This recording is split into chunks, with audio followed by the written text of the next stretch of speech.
Hello everyone, this is for class 9. We are taking the chapter The Cell. In the previous parts, we have studied some basic things about the cell. Some are not given even in your book also. So some extra things I have already told you. Now let's continue on the basis of complexity and structural organization. Cells can be divided into two types. Cells दो type में divide करते हैं हम लोग, ये आपने पहले भी पढ़ा है, prokaryotic cells and eukaryotic cells. Now let's see, just revise what is the difference between prokaryotic and eukaryotic cells. So what are prokaryotes? Generally these are smaller in size. The prokaryotic cells are very small in size. What is the size? It is 1 to 10 micrometer. So it is so small, it is very small, because 1 micrometer is nothing but 10 to the power minus 6 meters. So just imagine how small it is. Eukaryotic cells, these are generally larger in size, up from 5 to 100 micrometer. So in size they vary. Second is true nucleus is absent. Here true nucleus is present. True nucleus का मतलब होता है, nucleus हमें पता है, nucleus मतलब nucleus का membrane होता है, न्यूक्लियर मेम्ब्रेन, फिर न्यूक्लियोप्लाज्म होता है जो फ्लूइड होता है अंदर, उसके अंदर क्रोमोसोम्स होते हैं, देन न्यूक्लियोलस होता है, राइट. तो जो प्रोकैरियोट्स होते हैं, इन प्रोकैरियोट्स ये स्ट्रक्चर एब्सेंट होता है, न्यूक्लियस प्रेजेंट होता ही नहीं है. वेराज यूकैरियोटिक सेल्स में ट्रू न्यूक्लियस प्रेजेंट होता है. प्रोकैरियोट्स में क्या है कि न्यूक्लियस के अंदर का जो कंटेंट होता है वो डायरेक्टली एक्सपोज्ड होता है into the cytoplasm, right. This we know. Eukaryotes में वैसा नहीं होता है. यूकैरियोट्स में प्रॉपर न्यूक्लियर मेम्ब्रेन प्रेजेंट होता है, और जो भी न्यूक्लियस के अंदर के कंटेंट्स होते हैं वो उसके अंदर प्रेजेंट होते हैं. न्यूक्लियर मेम्ब्रेन के अंदर ये सारी चीजें, जैसे क्रोमोसोम्स होते हैं या क्रोमैटिन फाइबर्स होता है, देन न्यूक्लियोलस होता है, ये सब न्यूक्लियस के अंदर प्रेजेंट होता है. इसलिए हम लोग बोलते हैं true nucleus is absent, true nucleus is present. Then these cells contain single chromosome, एक ही क्रोमोसोम होता है सिर्फ प्रोकैरियोट में. यूकैरियोट्स में मोर देन 1 क्रोमोसोम्स होते हैं. जैसे अगर हम ह्यूमंस की बात करें तो ह्यूमन जो सेल होती है, वो सेल के अंदर जो न्यूक्लियस होता है, न्यूक्लियस के अंदर 46 क्रोमोसोम्स आर प्रेजेंट, मतलब 23 पेयर्स आर प्रेजेंट, राइट. वैसे ही अगर डॉग्स की बात करें तो डॉग जो होता है उनके सेल के अंदर 20 क्रोमोसोम्स आर प्रेजेंट. सिमिलरली मेज प्लांट जो होता है, जो कॉर्न हम लोग खाते हैं, तो उसका जो प्लांट होता है, वो प्लांट सेल जो होता है, उसके न्यूक्लियस के अंदर 14 chromosomes are present. 14 chromosomes are present. तो ये सारे जो हमने नाम लिए, ह्यूमंस, डॉग, देन मेज, ये क्या है? ये यूकैरियोटिक सेल्स है, राइट. प्रोकैरियोट्स में एक ही सिंगल क्रोमोसोम सिर्फ प्रेजेंट होता है. Then nucleolus is absent. जो प्रोकैरियोट्स होते हैं उनमें न्यूक्लियोलस एब्सेंट होता है, whereas in eukaryotes nucleolus is present. Nucleolus क्या है? न्यूक्लियस में क्या बनता है? न्यूक्लियोलस में राइबोसोम्स जो होते हैं वो सिंथेसाइज होते हैं या बनते हैं, राइट. तो प्रोकैरियोट्स में वो एब्सेंट होता है और यूकैरियोट्स में वो प्रेजेंट होता है. Then membrane bound cell organelles are absent prokaryote में, और यहाँ पे membrane bound cell organelles are present. Membrane bound organelles कौन कौन से होते हैं? जैसे सबसे पहले nucleus, then chloroplasts, mitochondria, Golgi apparatus या गोल्गी बॉडीज जिसको बोलते हैं, लाइजोसोम्स होते हैं, वो भी एंडोप्लाज्मिक रेटिक्यूलम, ये सारे जितने भी नाम लिए हैं ये सारे मेम्ब्रेन बाउंड ऑर्गेनेल्स है. तो फिर मेम्ब्रेन बाउंड ऑर्गेनेल्स जो नहीं होते हैं वो कौन से ऑर्गेनेल्स है? जैसे राइबोसोम्स होते हैं, देन सेल वॉल होती है, ये मेम्ब्रेन बाउंड ऑर्गेनेल्स नहीं होते हैं. देन मेम्ब्रेन बाउंड ऑर्गेनेल्स मतलब जिनके ऊपर मेम्ब्रेन प्रेजेंट होता है, और मेम्ब्रेन बाउंड जो नहीं होते हैं ऐसे ऑर्गेनेल्स, वो होते हैं सेल वॉल होता है और राइबोसोम्स होते हैं. Then here cell division takes place by fission और बडिंग. सेल्स डिवाइड कैसी होती है, इंक्रीज कैसे होती जाती है नंबर में, बाय टू प्रोसेसेस, जैसे फिशन और बडिंग. फिशन हमको पता है, जैसे amoeba. Amoeba it is a unicellular organism, या बैक्टीरिया का सेल है, तो बैक्टीरिया सेल भी यूनिसेल्यूलर सेल होता है, राइट. यूनिसेल्यूलर ऑर्गेनिज्म है, सिंगल सेल होता है. तो फिशन मतलब जो न्यूक्लियस होता है वो एलोंगेट होता है और डिवाइड हो जाता है, राइट. तो एक ऑर्गेनिज्म के दो ऑर्गेनिजम्स बनते हैं, या एक सेल के दो सेल्स बन सकते हैं. वैसे ही हमने बडिंग भी पढ़ा हुआ है. What is budding? बडिंग जैसे ईस्ट में, east is also unicellular fungi, right. So budding में क्या होता है कि उसमें भी न्यूक्लियस एलोंगेट होता है, और जो पेरेंट सेल होता है उसी के ऊपर जो डॉटर सेल होता है वो ग्रो होना शुरू हो जाता है. सो दैट इज एक नए बड़ के फॉर्म में. So that is called as budding process. Whereas in eukaryotic cells cell division takes place by mitotic और मायोटिक सेल डिवीजन. तो ये दो प्रोसेसेस जो है, माइटोटिक और mitosis and meiosis, right.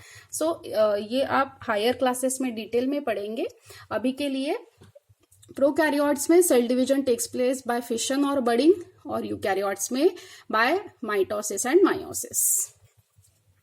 Okay, now the next is shape and size of cells. अब cells जो होती है वो अलग अलग शेप्स की हो सकती है और अलग अलग साइज की भी हो सकती है. तो let's talk about the shape. अब शेप जो है सेल का, वो एक तो कॉन्स्टेंटली चेंजिंग हो सकता है, वो सेल का शेप जो है वो, जैसे अमीबा में होता है, और हमारे बॉडी में जो WBCs होते हैं उनका भी कोई फिक्स्ड शेप नहीं होता है. वो कंटिन्यूअसली, ये जो सेल्स है अमीबा का सेल और WBC, तो ये जो है ये अपना जो शेप है कॉन्स्टेंटली चेंज करते रहते हैं. एक फिक्स्ड शेप उनका नहीं होता है. वेराज फिक्स्ड शेप किसके होते हैं? तो फिर प्लांट्स और एनिमल के जो सेल्स होते हैं, अलग अलग प्लांट्स होते हैं, अलग अलग एनिमल्स होते हैं, उनके जो सेल्स होते हैं उनका एक फिक्स्ड शेप होता है. सो वो भी देखा हमने कि कॉन्स्टेंटली चेंजिंग किस में होते हैं सेल्स, मतलब शेप, सेल का शेप, और फिक्स्ड शेप कौन से सेल्स में, कौन से सेल्स लेते हैं, जैसे प्लांट्स और एनिमल्स में होते हैं.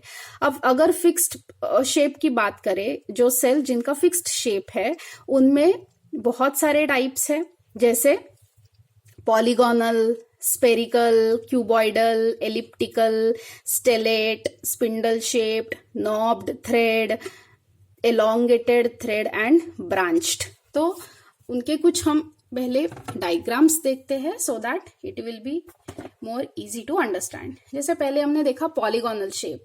ये एक सेल है, सेल जिसका ये पॉलीगोनल शेप है, उसके अंदर न्यूक्लियस प्रेजेंट है. So this is a polygonal shape, right. Then spherical shape, sphere. तो स्पेरिकल शेप जैसे ओवम में पाया जाता है, ovum, right. So ovum shape, ovum का जो सेल होता है वो स्पेरिकल शेप का होता है. ये जो ब्लैक डॉट्स बनाए हैं, these are the nucleus. Then cuboidal, cube shape का है. तो ये जो है ये एपिथेलियल होता है. एपिथेलियल मतलब जैसे स्किन का जो लेयर होता है, जो बॉडी के ऊपर का जो स्किन होता है या सरफेस होता है, तो वो जो सेल्स होते हैं वो पॉलीगोनल शेप के भी हो सकते हैं, वो सिलेंड्रिकल शेप के भी हो सकते हैं, वो क्यूबॉइडल शेप की. फिर कुछ ऑर्गन्स होते हैं, जैसे जर्म सेल्स होती है. जर्म सेल्स मतलब which gives rise to the sex cells, right. So ये जो सेल्स होती है, जर्म सेल्स जिसको बोलते हैं, उनका शेप जो होता है, वो सेल्स का शेप जो होता है वो क्यूबॉइडल शेप का होता है. वैसे ही हमने बोला है पॉलीगोनल शेप. तो जैसे लीवर होता है बॉडी के अंदर ऑर्गन, तो लीवर जो होता है उनमें जो सेल्स पाए जाते हैं वो इस शेप के होते हैं. वो ऑर्गन जो है लीवर ऑर्गन, वो ऐसे सेल्स से बना हुआ होता है. देन एलिप्टिकल ये एलिप्टिकल शेप है, एलिप्टिकल। तो फैट सेल्स जो होते हैं, फैट्स हमारे बॉडी में जो फैट्स होते हैं, तो फैट की जो सेल्स होती है वो शेप में ऐसी होती है। ये जो आपको वैक्यूल दिख रहा है, ये वैक्यूल के अंदर फैट डिपॉजिट होता है या स्टोर होता है और ये उसका न्यूक्लियस है। देन स्टेलेट मतलब bone cell, this is a bone cell. आप देख सकते हैं कि अनोखा शेप है और ये उसका न्यूक्लियस है। देन स्पिंडल शेप्ड मतलब मसल सेल्स जो होती है हमारे बॉडी में, जो मसल्स होती है उनका जो शेप होता है वो स्पिंडल शेप का होता है। This is the spindle shape. ये मसल सेल्स है, ये उसका न्यूक्लियस। ये मसल सेल्स, एपिथेलियल जो मैं स्किन सरफेस जो बोल रही हूँ, स्किन सेल्स जो बोल रही हूँ, फिर ऑर्गन के ऊपर का जो, हर एक ऑर्गन के ऊपर जो कवरिंग होता है ऑर्गन का, सरफेसेस जो होते हैं उनके जो सेल्स होते हैं, ब्लड वेसल्स होती है, उसके बाद किडनीज जो होती है, किडनी का ऊपर का सरफेस जो होता है, हर एक जो ऑर्गन है उनका जो बनते हैं वो अलग अलग सेल्स से, अलग अलग टाइप के सेल्स से बने हुए होते हैं, जिनका शेप भी अलग होता है। तो वो जब हम लोग टिश्यू चैप्टर पढ़ेंगे आगे जाके, तब आपको ज्यादा डिटेल में ये चीजें पता चलेगी। देन नॉब्ड थ्रेड हम लोग बोल रहे हैं। नॉब्ड थ्रेड मतलब ये है स्पर्म सेल। स्पर्म सेल में देख सकते हैं आप कैसा शेप है, ये हेड है और ये उसका टेल। तो this is called as knobbed thread cell. Then branched and elongated, branching है, यहाँ पे देखो डिवीजन दिखाई दे रहा है, और एलोंगेटेड मतलब बहुत लंबा भी है। तो ये है nerve cell, this is a nerve cell जिसको ब्रांच्ड एंड एलोंगेटेड हम लोग बोलते हैं। तो ये जो है, ये अलग अलग ये जो सेल्स है इनके शेप लेकिन फिक्स्ड होते हैं और अलग अलग बॉडी में अलग अलग जगहों पे पाए जाते हैं, प्लांट्स में भी और एनिमल्स में भी। देन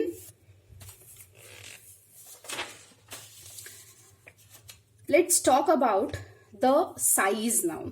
साइज के बारे में, शेप देखे कि कॉन्स्टेंटली चेंजिंग शेप भी हो सकता है या फिक्स्ड शेप भी सेल्स के हो सकते हैं। वैसे ही अब हम लोग देखते हैं साइज के बारे में। अब साइज जो है देखिए, स्मॉलेस्ट नोन सेल जो होती है, स्मॉलेस्ट नोन सेल मतलब सबसे छोटी जो सेल होती है वो 0.1 to 0.3 माइक्रोमीटर की है और किस में देखी जाती है, माइकोप्लाज्मा।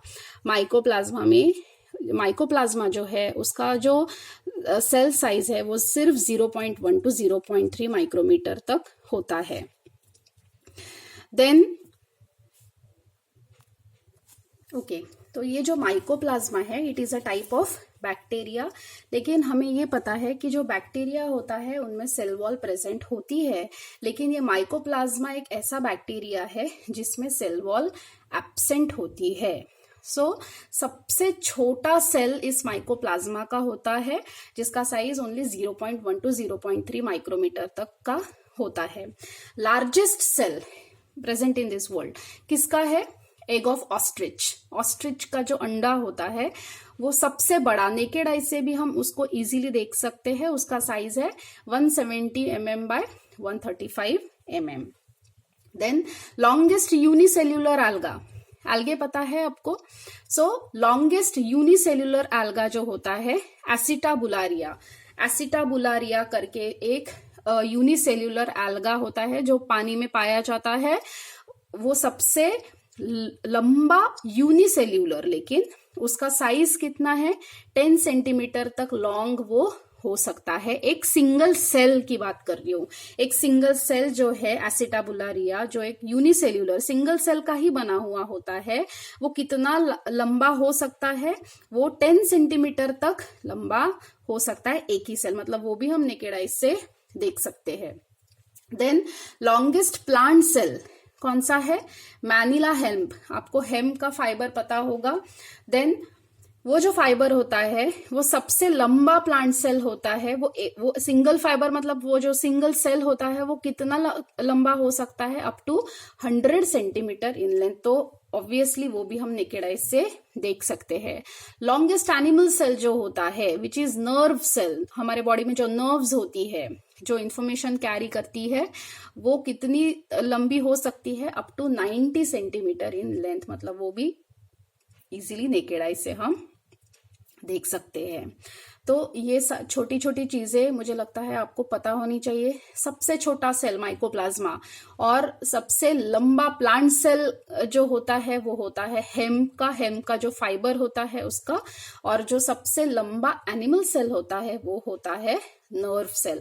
और हमारे body, if we talk about human body, तो ह्यूमंस में सबसे बड़ा जो सेल होता है, लंबा जो सेल होता है वो होता है नर्व सेल, और ह्यूमंस में जो सबसे छोटा सेल होता है वो होता है आरबीसी, रेड ब्लड कार्पस्कल जो होता है या रेड ब्लड सेल जो होता है वो सबसे छोटा सेल होता है इन ह्यूमन बॉडी।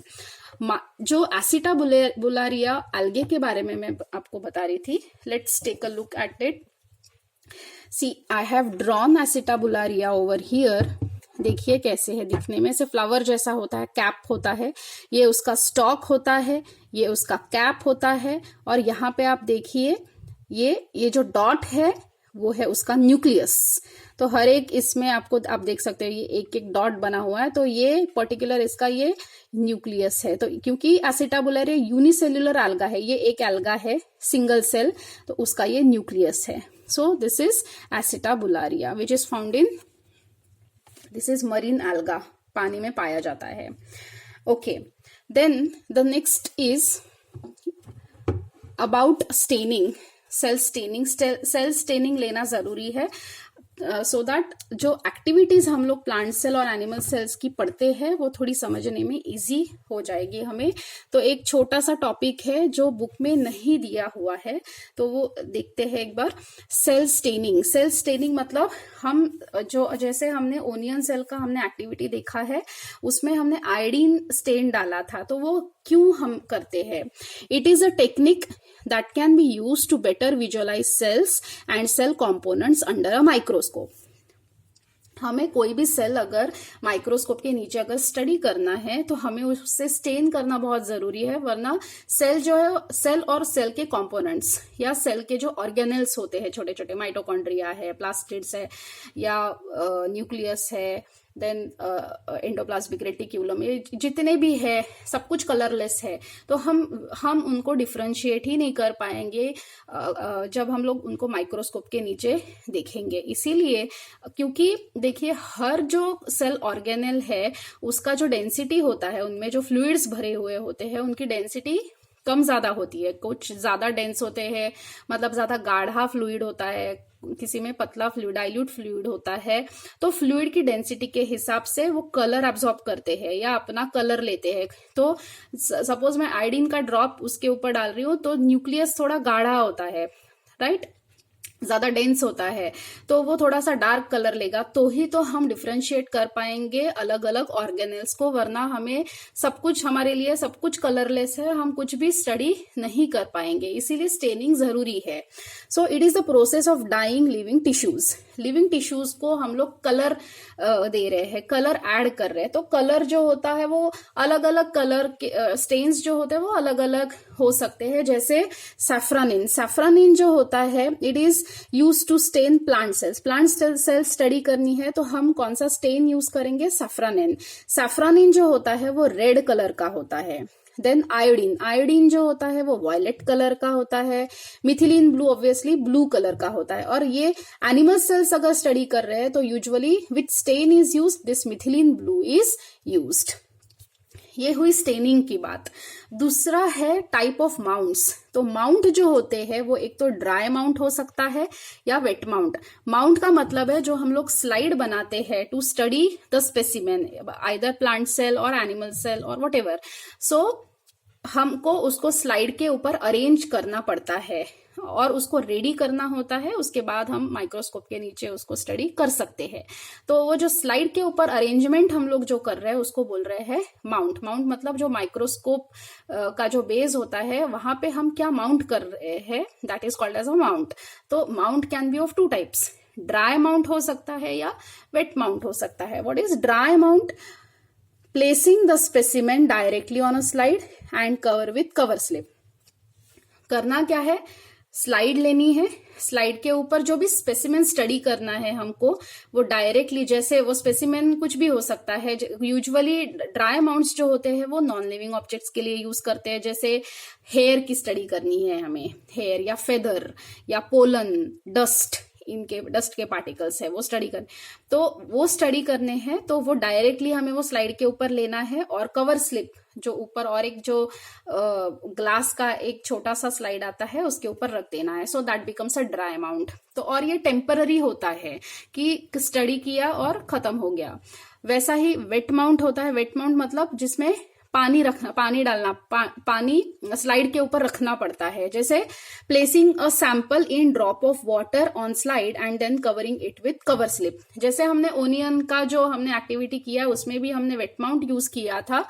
उसमें हमने क्या किया है, स्लाइड लिया था, उसमें पानी का एक ड्रॉप डाला था, रखा था, और फिर वो पानी के ड्रॉप में हमने ओनियन का जो एक पील निकाला हुआ था वो रखा था, सो दैट, और उसको कवर किया था कवर स्लिप से, so that becomes a wet mount. दोनों भी टेम्पररी ही होते हैं। और वेट माउंट जो होता है it is usually used to study living organisms. Living organisms study करने के लिए हम वेट माउंट यूज करते हैं। और नॉन लिविंग जो ऑब्जेक्ट्स होते हैं, मतलब जो डेड है, अभी डेड है, जैसे हेयर, पहले लिविंग थे लेकिन अभी डेड हो गए हैं, जैसे हेयर, फेदर, पोलन्स, डस्ट, ये हम थ्रू ड्राई अमाउंट स्टडी कर सकते हैं। ओके, अगले पार्ट में हम लोग स्ट्रक्चर ऑफ सेल जो है वो डिटेल में स्टडी करेंगे। That's all for now. Thank you.